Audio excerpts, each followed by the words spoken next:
বাবা, নবীর সাহাবী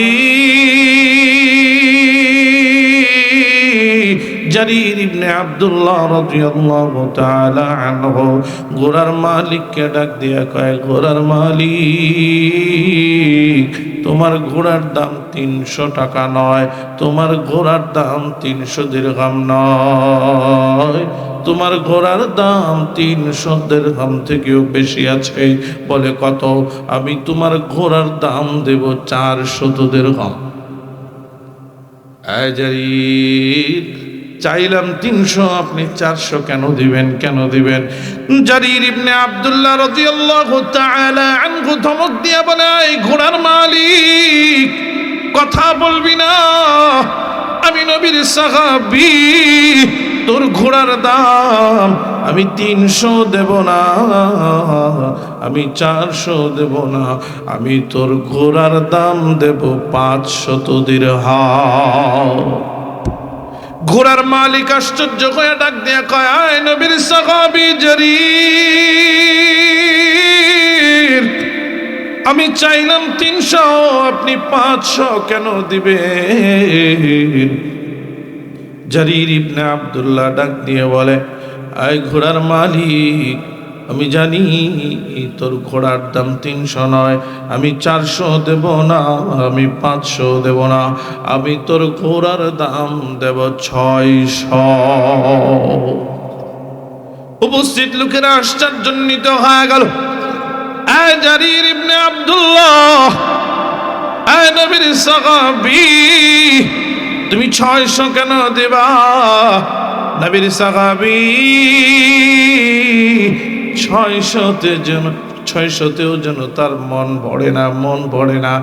ডাক দিয়া খায়, আয় ঘোড়ার মালিক, আমি তোর ঘোড়ার দাম 600 দেব না, আমি তোর ঘোড়ার দাম দেব 700 দিরহাম।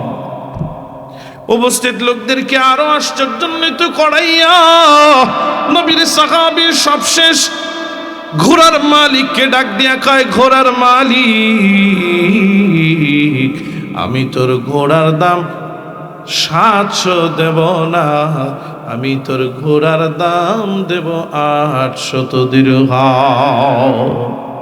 অবস্থিত লোকেরা ডাক দিয়ে কয়, এই জারির ইবনে আব্দুল্লাহ, আপনি কি পাগল হয়ে গেছেন? আপনি কি বোকা হয়ে গেছেন? এই বাবা, নবীর সাহাবায়ে কেরামের কাজগুলো দেখলে একটু বোকা বোকাই লাগে। এজন্যই তো মক্কার কাফেররা বলতো, নবীর সাহাবী যারা তারা বোকা, নির্বোধ। আল্লাহ কোরআনুল কারীমের ভেতরে ঘোষণা করে, আল্লাহ বলে তাদের কথাটা আল্লাহ নকল করে রে। আল্লাহ বলে, ওয়া ইযা কিলা লাহুম আমিনু কামা আমানান নাস ক্বালু আনুমিনু কামা আমানাস সুফাহা আলা ইন্নাহুম হুমুস সুফাহা ওয়ালাকিন লা ইয়ালামুন। আল্লাহ বলেন, দুনিয়ার মানুষদেরকে যখন আমি আল্লাহ বলি, আমার নবীর সাহাবায়ে কেরামের মতো তোমরা ঈমান আনয়ন করো রে, মুনাফিকি ছেড়ে দাও, কিছু ইসলাম কিছু অন্যটা, কখনো ইসলাম কখনো অন্যটা, এগুলো সব বাদ দাও। উদখুলু ফিস সিলমি কাফা, ইসলামে পরিপূর্ণ প্রবেশ করো।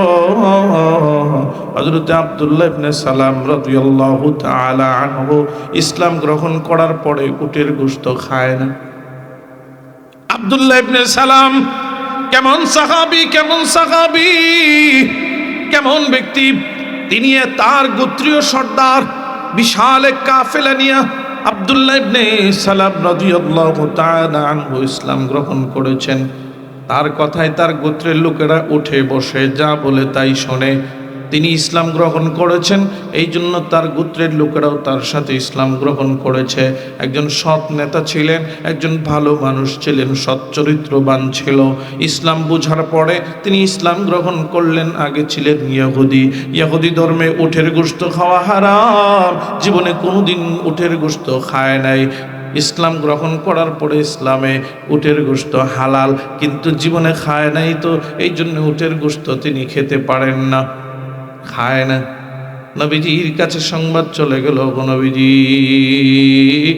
আপনার সাহাবী আব্দুল্লাহ ইবনে সালাম তিনি উটের গোশত খাইতে পছন্দ করে না, তিনি উটের গোশত খায় না।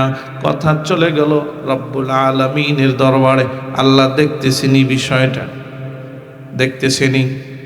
এরকম একজন গুরুত্বপূর্ণ সাহাবী উটের গোশত খাইলেই কি না খাইলেই কি, আল্লাহ হয়তো তাকে, নবী হয়তো তাকে একটু সুযোগ দিতে পারতেন, ঠিক আছে তুমি তো আর হারাম মনে করো না, তুমি জীবনে খাও নাই, এই জন্য না খাইলা, কোনো সমস্যা নাই, একটু ছাড় দিলে কি হয়ে যেত না, একটু ছাড় দিলে কি সমস্যা ছিল।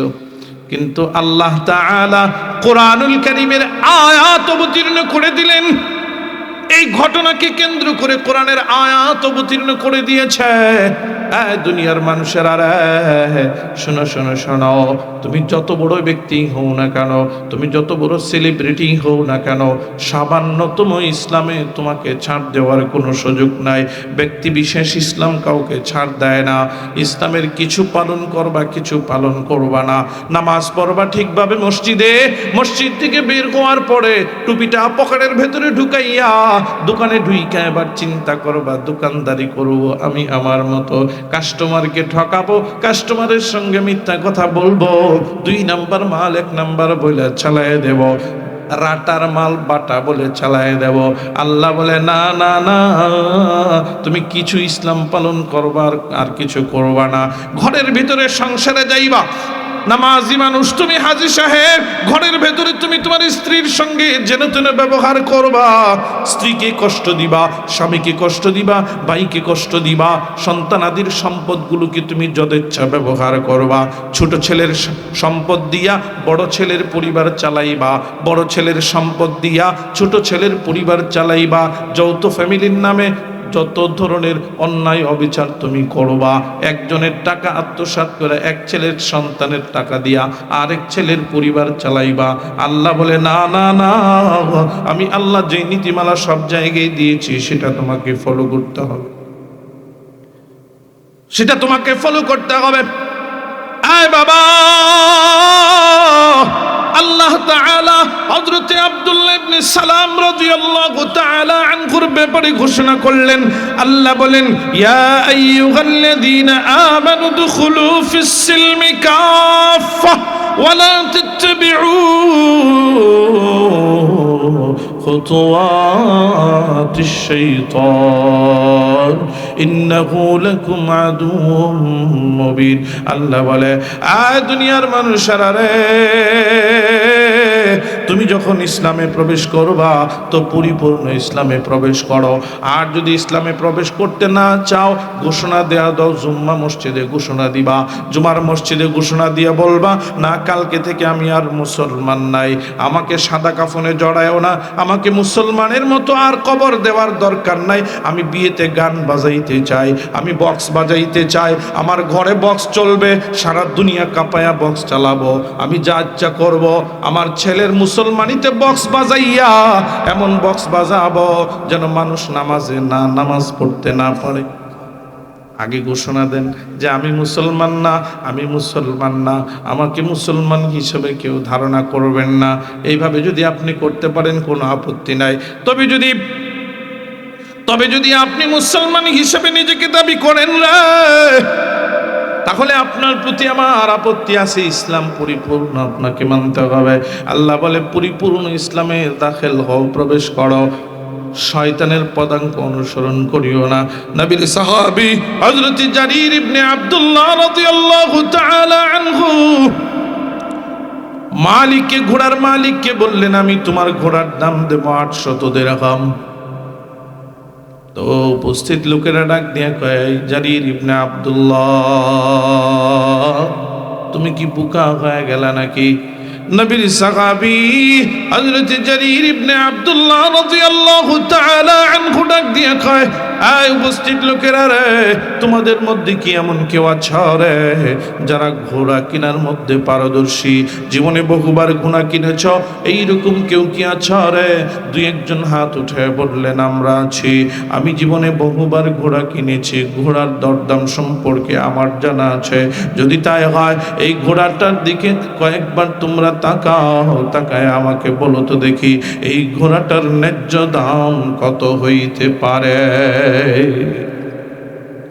লোকেরা ভালো করে ঘোড়ার দিকে তাকায়, ঘোড়ার দিকে তাকায় ডাক দিয়ে কয়, জারির, ঘোড়াটা যেমন দেখা যায় মাশাআল্লাহ ঘোড়ার দাম 700-800 হবে, ঘোড়ার দাম 300 না। এবার নবীর সাহাবী হযরত জারীর ইবনে আব্দুল্লাহ রাদিয়াল্লাহু তাআলা আনহু ডাক দিয়া কয়, দুনিয়ার মানুষেরা রে, আমি নবীর সাহাবী জারীর ইবনে আব্দুল্লাহ, সুযোগের সৎ ব্যবহার করা আমার দ্বারা সম্ভব না। আমি আজকে নতুন ঘোড়া কিনি তা নয়, তা নয়, আমি জারির জীবনে বহু ঘোড়া কিনেছি রে। এই মুহূর্তেও ঘোড়ার দরদাম সম্পর্কে আমার ভালো জানা আছে। আমি ঘোড়া দেখার সাথে সাথে আন্দাজ করেছি ঘোড়াটা 800-900 দিরহামের কমে হবে না। মালিক যদিও 300 দিরহাম চায়, আমি আন্দাজ করেছি ঘোড়াটার বর্তমান মার্কেট মূল্য আছে 800 দিরহাম। আমি জারীর ইবনে আব্দুল্লাহ চিন্তা করেছি হয়তোবা মালিক কোনো ঠেকায় পড়ে, কোনো সমস্যায় পড়ে 300 দিরহামে ঘোড়াটা বিক্রি করতে রাজি হয়ে গেছে। কিন্তু আমি জারীর ইবনে আব্দুল্লাহ নবীর সাহাবী, তার ঠেকার উপরে আমি ভর করিয়া সুযোগের সদ্ব্যবহার করা আমার দ্বারা সম্ভব নয়।